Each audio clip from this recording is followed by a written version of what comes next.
Welcome back to government. Welcome back to 3 years of serving the Australian people as the government. We are the first government to be re-elected with a majority since 2004.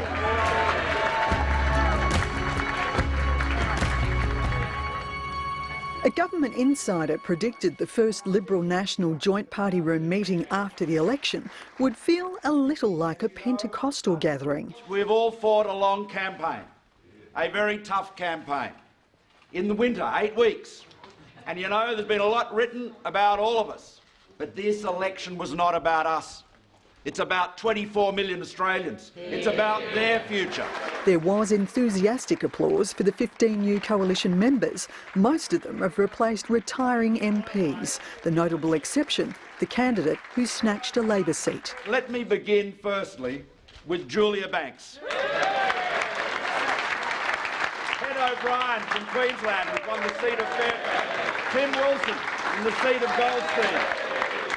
But the party room's had a net loss of 13, possibly 14 coalition members in its narrow victory. And while the official Senate count is still incomplete, it appears the crossbench there will be larger than the last, with Mr Turnbull preaching a message of inclusion that applies as much to them as the entire broad church of the coalition. This is a term of delivery.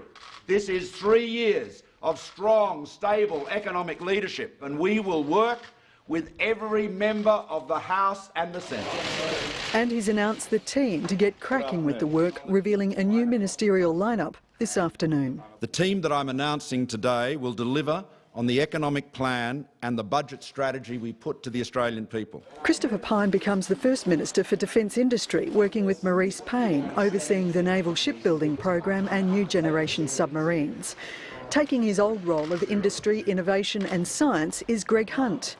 Mr Hunt's old ministry is now Josh Frydenberg's, but environment becomes a super portfolio which includes energy.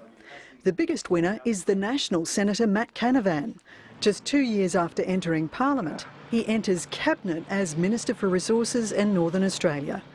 In recognition of their strong showing, 3 other Nats are promoted to the ministry, with the junior coalition partner also taking the small business portfolio.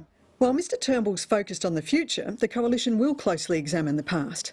Liberal Party Director Tony Nutt addressed the party room meeting today, advising the executive will appoint a panel next month to review what went wrong with the campaign. MPs have been invited to contribute.